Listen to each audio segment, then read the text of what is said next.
राजस्थान विधानसभा चुनाव को लेकर पीएम मोदी कोई कोर कसर नहीं छोड़ना चाहते। पीएम मोदी मंगलवार को राजस्थान, महाराष्ट्र और गोवा के एनडीए सांसदों से मिले। पीएम ने राजस्थान के सांसदों से कहा कि भारत के विकास के लिए राजस्थान का चुनाव जीतना जरूरी है।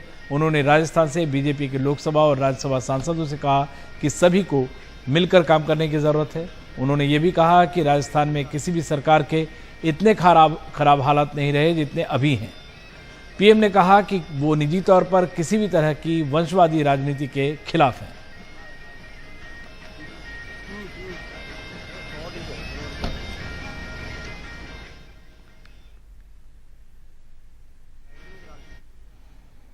राहुल गांधी बुधवार को बांसवाड़ा में रैली करने जा रहे हैं। इस रैली में मुख्यमंत्री अशोक गहलोत, सचिन पायलट सहित राजस्थान कांग्रेस के तमाम बड़े नेता शामिल होंगे। ये इलाका आदिवासी बहुल है और कांग्रेस यहां ज्यादा से ज्यादा सीटों पर जीत की तैयारी में जुट गई है। हालांकि बीजेपी भी पूरा जोर लगा रही है।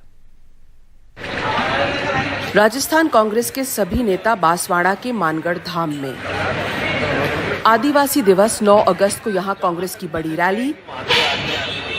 कांग्रेस की रैली के लिए मानगढ़ धाम को इसलिए चुना गया है क्योंकि ये आदिवासी आंचल का सबसे पूजनीय स्थान है। यहाँ गोविंद गुरु ने अंग्रेजों के खिलाफ भील आदिवासियों के साथ संघर्ष किया था और अब यहाँ आदिवासी वोट बैंक पे कांग्रेस का निशाना है। आदिवासी भाइयों के साथ आदिवासी गौरव पर्व के रूप में हम लोग मना रहे हैं, जिसमें राहुल गांधी जी हमारे नेता आएंगे और जिस प्रकार से देश के प्रधानमंत्री जी ने यहाँ आकर के भी 1 रुपये के घोषणा नहीं करना, जो पॉपुलर डिमांड हमारी थी कि राष्ट्रीय स्मारक मानगढ़ घोषित करना, उसके ऊपर एक शब्द नहीं बोलना और बातों के भ्रमजाल में बहला करके वापस चले गए। गांधी परिवार का आदिवासी क्षेत्रों से, इलाकों से और भाई बहनों से पुराना संबंध है। इंदिरा जी के समय से, नेहरू जी के समय से, उसी संबंध को राहुल गांधी भी आगे लेकर जा रहे हैं, प्रियंका जी आगे लेकर जा रहे हैं और उनका राजस्थान में आना मैं समझता हूँ एक बहुत ज़्यादा ऊर्जा का संचार करेगा कार्यकर्ताओं में। चुनाव बहुत दूर नहीं है, भाजपा के तमाम नेता आ रहे हैं, अब देख लो मंत्री आ रहे हैं, राष्ट्रीय अध्यक्ष आ रहे हैं, प्रधानमंत्री आ रहे हैं, लेकिन राहुल गांधी जी का जो कल कार्यक्रम होगा वो अपने आप में ऐतिहासिक कार्यक्रम होगा। बांसवाड़ा से अड़ते जिले डूंगरपुर, प्रतापगढ़ में सभी 11 विधानसभाएं सीटें जनजाति या एसटी के लिए आरक्षित हैं। पिछले चुनाव में यहां कांग्रेस को 5 सीटें मिली थी, भाजपा को 3, भारतीय ट्राइबल पार्टी को 2 और 1 निर्दलीय के खाते में गई थी। ट्राइबल वोट बैंक पहले कांग्रेस का पारंपरिक वोट बैंक माना जाता था, लेकिन अब भारतीय जनता पार्टी और बीटीपी दोनों यहां सेंध मार रही हैं। प्रधानमंत्री जी ने कहा कि तीनों मध्य प्रदेश, गुजरात और राजस्थान तीनों सरकारें मिलकर इसका रोड मैप बनाए।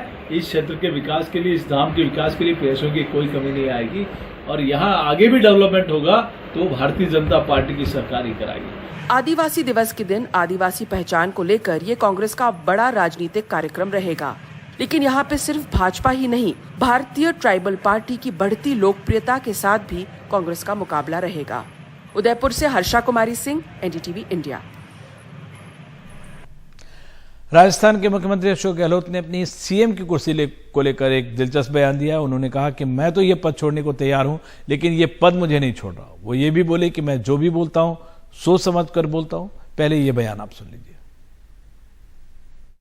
मैं कई बार सोचता हूँ इस मुख्यमंत्री पद को मैं छोड़ दूं, पर मुख्यमंत्री पद मुझे छोड़ नहीं रहा है।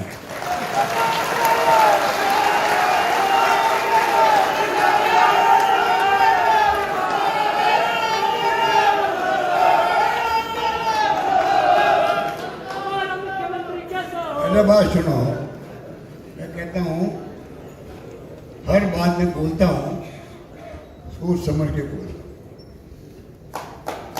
हूँ। ये बात बोली मैंने सोच समझ के बोली थी।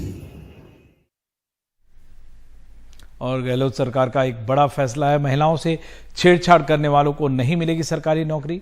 महिलाओं से छेड़छाड़ करने वाले अपराधियों के द्वारा सरकारी नौकरी में आवेदन करने पर उनका आवेदन रिजेक्ट कर दिया जाएगा।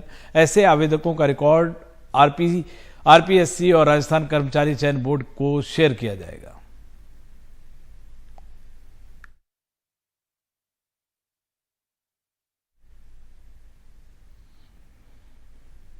और संसदीय समिति ने सुप्रीम कोर्ट और हाई कोर्टों में होने वाले जजों की नियुक्तियों में समाज के पिछड़े और अल्पसंख्यक वर्गों की कम भागीदारी पर चिंता जताई है। समिति ने सरकार से उच्चतम न्यायालय में वर्तमान में कार्यरत जजों की सामाजिक पृष्ठभूमि यानी उनके स्टेटस की जानकारी इकट्ठा करने की सिफारिश की है।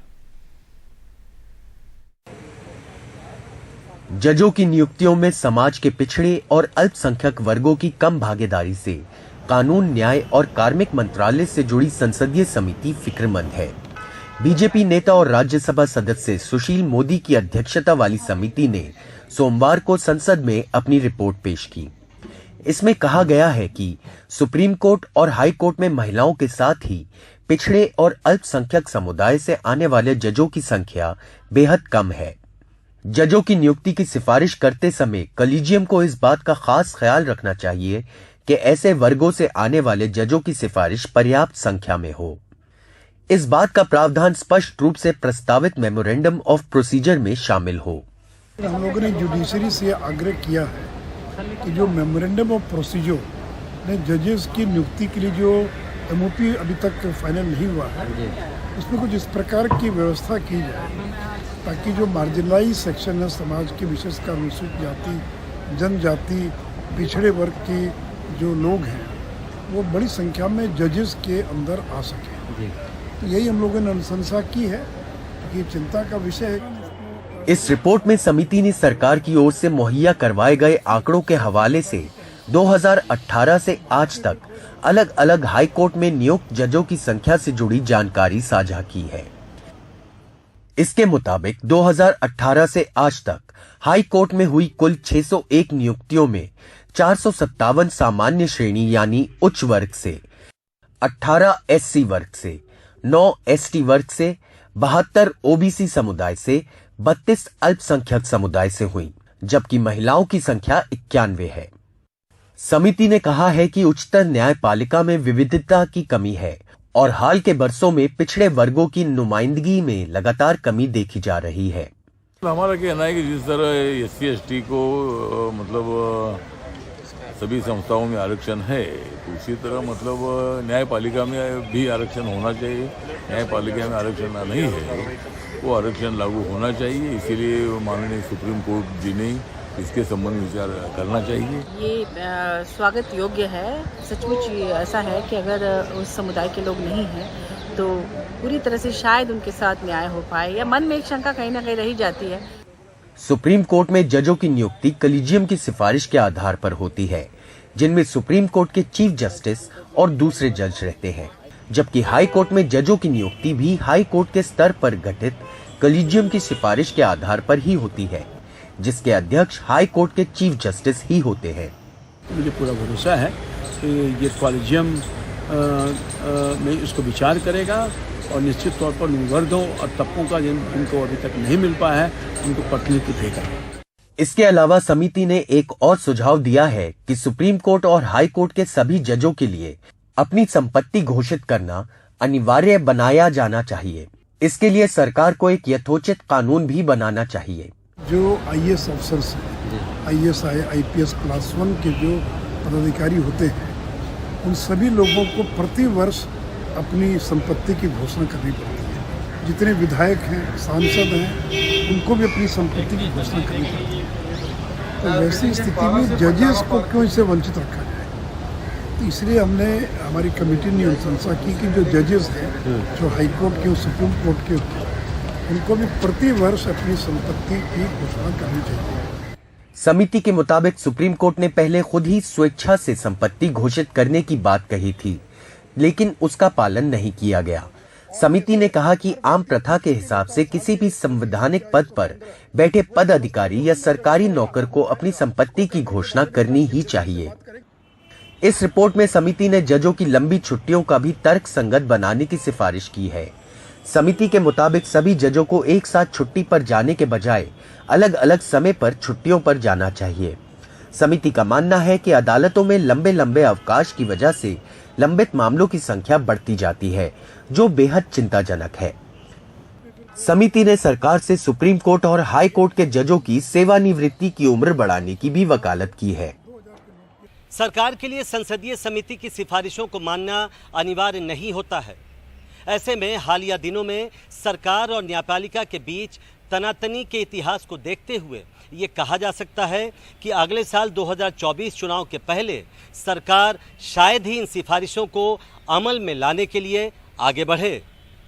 नई दिल्ली से एनडीटीवी इंडिया के लिए प्रशांत।